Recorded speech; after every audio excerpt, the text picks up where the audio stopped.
Okay, so it's time for a heart-to-heart because we don't do these very often because we're so used to doing an SEO best hikes in Idaho and all these things, but we have had a really inspirational and really eye-opening week the last week. So last week we traveled with another amazing family, Let's Travel family, and it was a big deal for me because I am very introverted. I protect my space and my time a lot, and it was really fun to interact with another family and to go we explored northern Idaho. It was really great. But then we went from Priest Lake, or actually before that even, we went from Sandpoint and Coeur d'Alene to Priest Lake to Scotchman's Peak as a great hike. And then we went to see my uncle and we did some amazing water skiing in Polson, and that's Flathead Lake.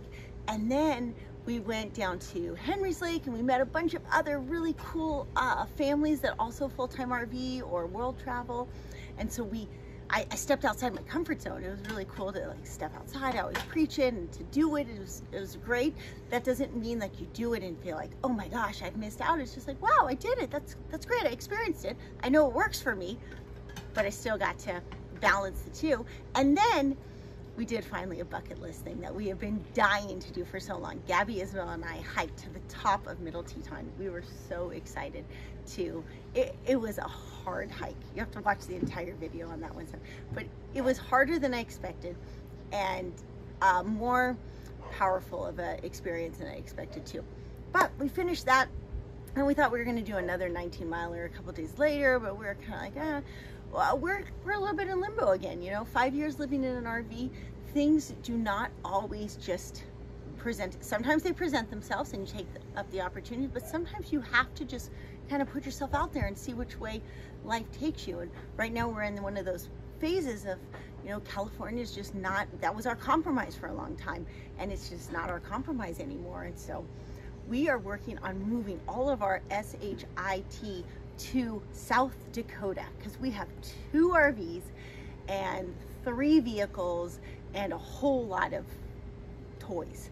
And so we finished hiking the Middle Teton. I wake up the next morning and we thought we'd stay on the Teton. I was like, you know what?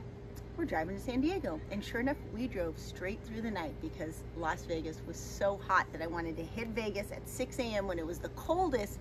So Gabby, Victor, and I just kept rotating through, and we drove like 24 hours straight. It was awesome. It was such a cool thing. I mean, you know, I have this new homeschooling course, and honestly, like, to me, I felt like as a homeschool mom, I instilled that ability that my daughter could step up and drive from 3 a.m. to 5 a.m. I was so proud. So here we are back in San Diego, and honestly, I don't know if we're gonna be back here.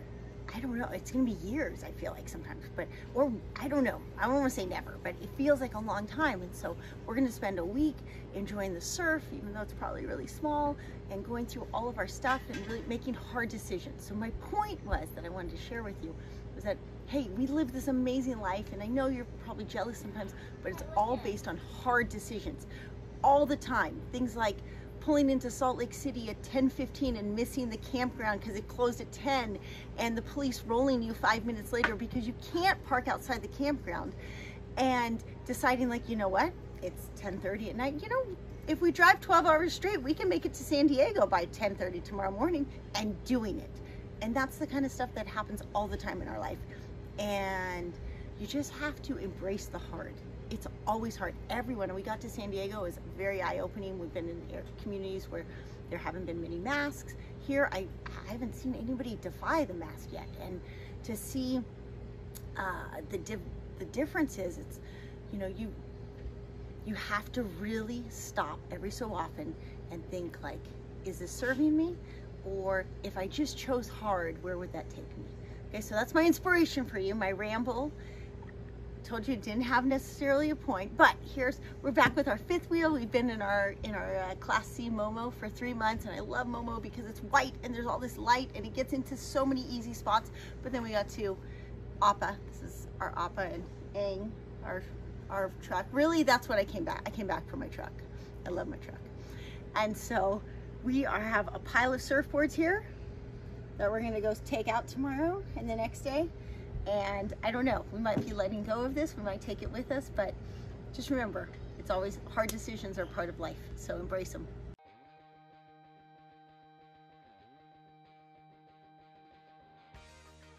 The packing process has begun. We got our priorities straight. We got Tati getting her movies. And then we had to cut the watermelon first. You got to get your watermelon first to start the process of packing up. And then we're getting some ceviche going. It's gonna be delicious. You know, right before, because you don't eat out just or get McDonald's on your road trip. You have fresh made ceviche. Homemade. Homemade. Authentic Yeah. Mexican cuisine. Yeah. We're ready. Papa's ready for the sky. Woo! Woo!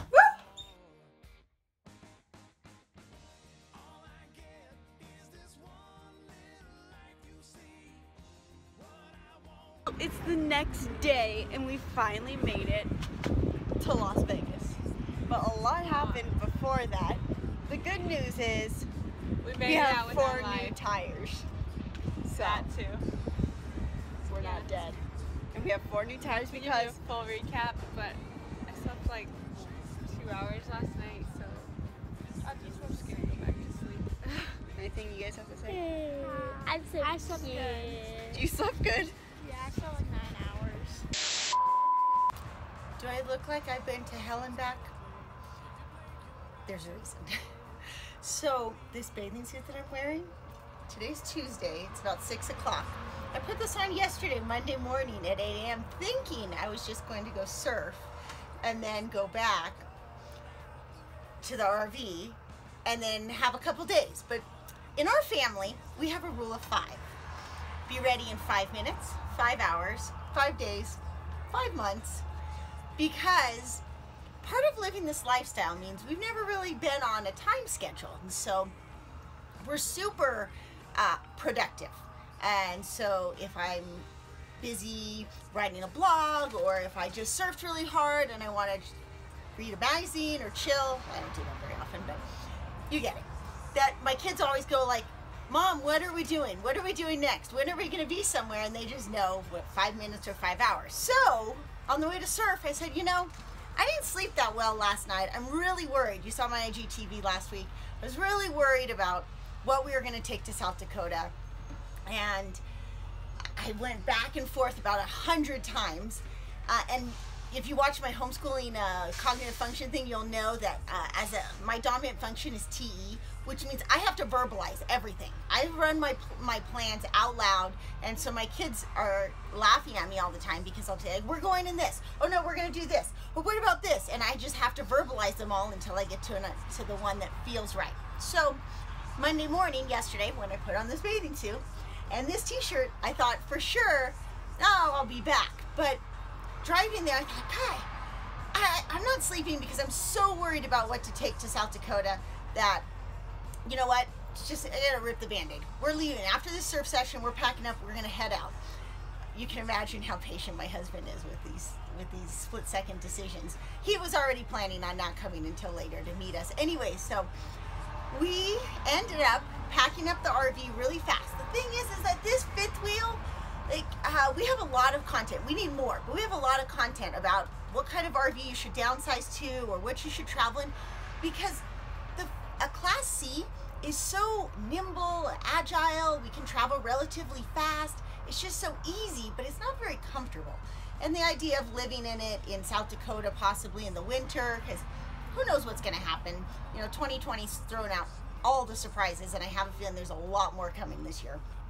So, God, the Class C, it's so easy to get there, but once you're there, you're not going to be very comfortable. We love this trailer, but it's a beast. It is so hard to take around, especially when you're in San Diego. Once you're on the freeway, it's fine. Certain states, it's easy to move around, but in San Diego, it's such a pain. So it's pretty much been sitting, and the pain to go get your tires, to go get new tires, I knew we needed new tires. These tires were like 7 years old. I knew we did, but I thought, you know what? If I drive through the night when the roads are cooler, maybe I can just get to Utah, and then it's so much easier to fix things. So I pushed my luck, and let me just tell you, you read Brene Brown, everybody has to choose their shit sandwich. And we choose ours all the time. So it's good that you get to see this shit sandwich right now, sandwiched between really great hikes and amazing scenery. It's reality. Like, we make hard decisions all the time, and I suffer so much, but I'm choosing it. It's my shit sandwich. I don't know. Some people, I would spend 10 days, is so hard to spend in San Diego, because that's a shit sandwich that I just wouldn't choose. I get it that a lot of people like it, but for me it was really hard. There's just there's no draw. I don't, there's too much routine. There's nothing exciting for me to wake up and I can't wait to go do blank. I mean, we got a couple good surf sessions in, but it's not enough. Surfing's like a bonus. I would never live my life based around just surfing. So anyways, we pull out yesterday and I filled the tires, but I could, of course, San Diego, you need to have an appointment like 2 weeks in advance to get your tires changed. So they couldn't change my tires. I'm like, that's it, we're heading out. We made it to Barstow and it was towing beautifully. On top of it, we have truck issues and the truck's done great so far. Knock on wood somewhere. But we get to Barstow and I'm feeling pretty good. Like, all right, we made it up the grade, because I was so worried about engine problems. I wasn't too worried about tires. I thought I was being later at night would be okay, but we drive 30 more minutes. And by this time it's like almost midnight. One other thing, when you travel in a Class C, it's so easy because I can let the kids kind of go to sleep while I'm driving. You know, they have seatbelts on, so don't worry. And in the fifth wheel, it's such an ordeal because you got to pull into a rest area, get them out of the car if they've fallen asleep, put them in the fifth wheel, let them sleep for a few hours. I tend to like to drive really late. If I'm going somewhere, I want to drive from like 8 till 2 in the morning and then get back up at 6 in the morning and finish my drive, so that it's, one, the weather's usually better, less traffic. It makes it so the kids don't have to tolerate such long drives. Well, we get to the rest area thinking we're gonna take a nap for a couple hours, and I go and check my tires and we have a bubble like the size of my palm, a heat bubble on one of the tires. And normally, see, this is self-growth. This is my self-growth. Normally I would push my luck. But I said, no, it's not worth taking the risk. This is our home. We love this. And my family, I want to stay safe. And so I let them go to sleep in the trailer, but I called a tow truck and they came out, and I had a spare, luckily. I had a good spare.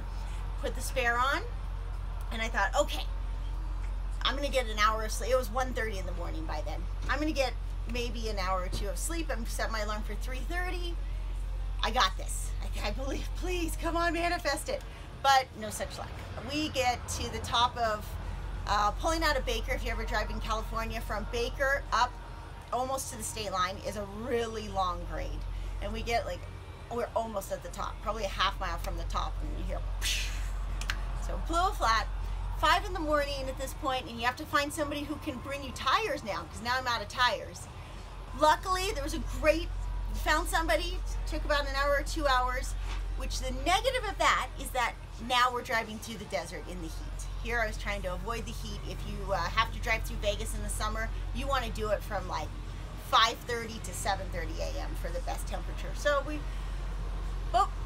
got 2 new tires. In fact, it was great because the guy came out to me with 1 tire, and I preemptively said, look, this other one's gonna blow if I keep driving on it. He changed out that one. We probably paid 3 times as much as we would have if I had planned ahead, but we got it done roadside. This is the second time for us to get all the tires rotated roadside. And then I was down to 3 new tires on the trailer at this point. And I think we made it all the way to Mesquite, no more flats, and I found a great, we went into Big O Tires. They were wonderful, helped us out, got us a 4th new tire. So now we are rolling with 4 new tires.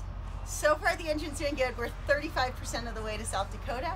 I'm very excited about it, but Danny and Victor were supposed to drive the Jeep, our awesome Jeep Wrangler, out, but it has no AC and no stereo system. And I called Victor today. I said, there's no way. You guys will be miserable in 100. It's 110 during the day right now in Vegas. So I said, no, change of plan. So Victor's still gonna fly out like he originally was going to next week to meet us. And Danny's flying into Salt Lake City. We're gonna pick him up tomorrow.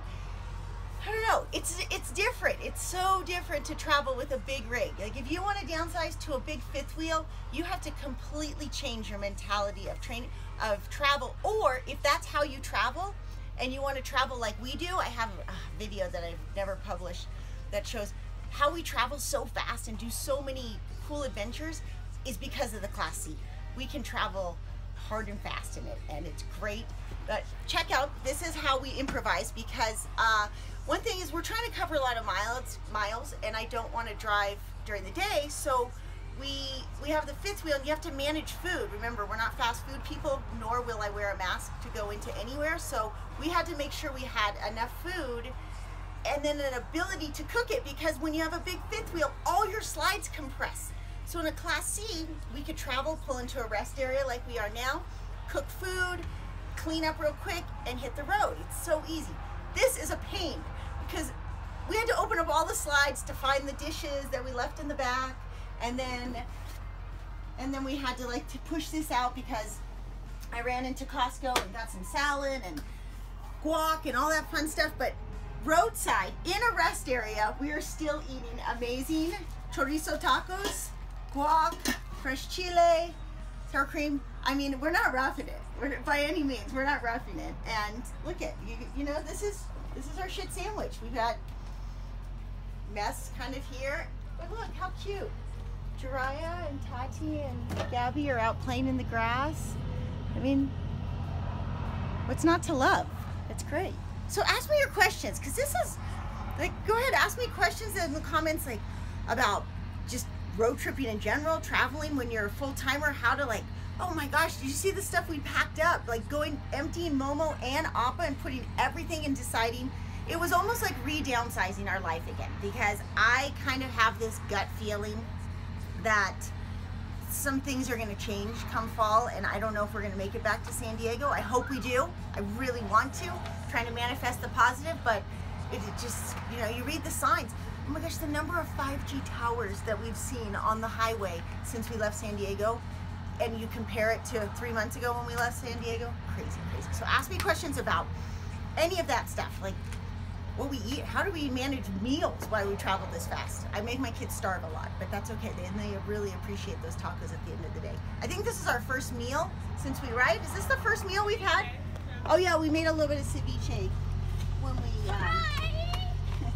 took off yesterday, so. All right, I hope that helped. That was random, but I need a shower bad. All right, so part 2. Still haven't showered, but this morning we woke up in, I don't know, halfway between St. George and Salt Lake City, and the truck wouldn't turn over. We've had trouble starting it. I don't know if my fuel pump's about to go out, if I need new glow plugs, or if there's just air in the line from changing the fuel filter. I have no idea, but I just want to get to our destination, then fix it. So we had to kill time today in Heber City, which Heber City is a really great town to kill time in. And now Danny's Ubering to us. We are in Park City about to take off, but I don't want to turn off the vehicle. It had trouble starting right now. If it's a cold start, it won't start for me. I don't want to turn it off. So we got an 11-hour drive ahead of us. It's 8 o'clock at night. This means business. So what we have to do is dig out, not the water, that too. Okay, that'll be the water for the coffee. We have to, I'm not sure what you're looking for, but I'm pretty sure it's not in there. I think it's in this one. Yes. We're digging out our coffee press because I have standards. The only way I'm going to get through 11 hours of driving through the night is with good coffee. Freshly ground French press coffee. Okay, I'll show you. Fresh ground coffee at 10 at night in a rest stop in the middle of Utah with organic coffee. We're ready to go.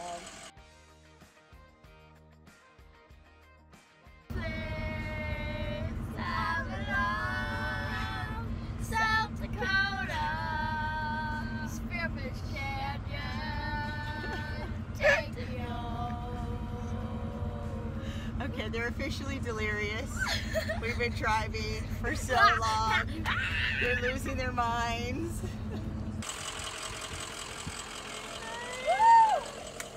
Did not think we were going to pull that off. Yes! Oh, we actually didn't think we were going to pull it off. It's really surreal. 1 hour of sleep last night. That was so much driving. It was so long. Oh, it was so long. Tires, and we didn't, oh man, I only let the engine turn off for 1 hour and then I jumped out of bed to like make sure it would turn over. Whew. We're here, we're safe. Yes, South Dakota. All right, 24 hours later, we got such a great night's sleep last night. It's really nice to wake up and be here. But yesterday, right after we got the trailer set up, I said, I gotta get this truck fixed. I'm not gonna wake up the next morning and be stuck here. Well, literally it's okay to be stuck here, but I didn't want to be stuck in the campground the whole time. So it was really cool. In San Diego, I couldn't get anyone to fix my car. You know, you needed appointments so far out. I called one person, they're like, yeah, bring the truck in right now. They fixed it, like within an hour. You go in, they fixed the truck, drove away. I thought, oh, it's too good to be true. But this morning I woke up, the car turned over like that. It's a good feeling, it's a good omen. One thing I thought was really cool to share with you was I did really only sleep 1 hour. It's not me that I was impressed. I'm impressed with my kids because I had to ask them, it's like sleeping on a plane when you fly to Europe. I had to ask them, like, look, you gotta sleep in the car, and of course it's squished and they're siblings and they want to fight, but they were good about it. And then when we finally pulled into a parking lot at 4:30 in the morning, they were good about, okay, go in the trailer, lay down. And at 6 a.m. when I woke up and started the truck, I did not want to turn it off. So I woke them up real quick and like, hey, you guys got to get back in the truck. And they did it without complaining. And that was really cool. I was really proud of them. But I'm going to tell you the secret of how you do that. It was one simple thing, is that Tatiana, she would have been my only one to have complained. Before we left, we almost sold this. And in that time of her complaining, no, don't sell it, I love our trailer. I said, look, okay, it's gonna be hard for me to tow it. I need you, if I'm gonna do this for you, I need you to help out and cooperate.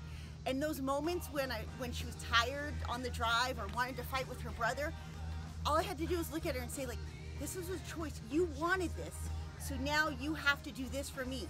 And that little thing, that putting self-accountability into your kids' hands makes all the difference. For everything we do, all of our travel, all of our sports, homeschooling, everything. When you give them just a little bit of choice, let their voice be heard, then you can come back and say, like, hey, you know, you wanted this. This was your decision. Now you got to put the effort. And unfortunately, not that I'm telling you shouldn't send your kids to school, it's great. But sometimes when we put our kids in this situation where you have to go to school, you have to do your homework, you have to get a good job, it takes that away from them, and then they're not self-driven as much, and that's a little bit of an impact that we're having right now, or the after effects are kind of what we're feeling right now in the world, is this, you know, maybe the sense of entitlement, or this, we didn't give kids this chance to like put decision in their own hands. So just had to keep it deep. I didn't want to keep it all light and woohoo, but woohoo, we're here. And here's how crazy I am. So I'm rested, obviously, you can tell, lots of energy. We have to go pick up a cow in Rapid City. We ordered a whole cow. I need a freezer. We can go to Walmart, that's fun. But we have a truck and we get to go drive the Needles Highway right now, which I'm so excited about. As if I haven't 1,400 miles of driving wasn't enough. We're gonna go do a little detour and drive the Needles Highway because we couldn't drive it in our motor home. And I'm really excited for that. So check it out in the next video. I'll show you the Needles Highway.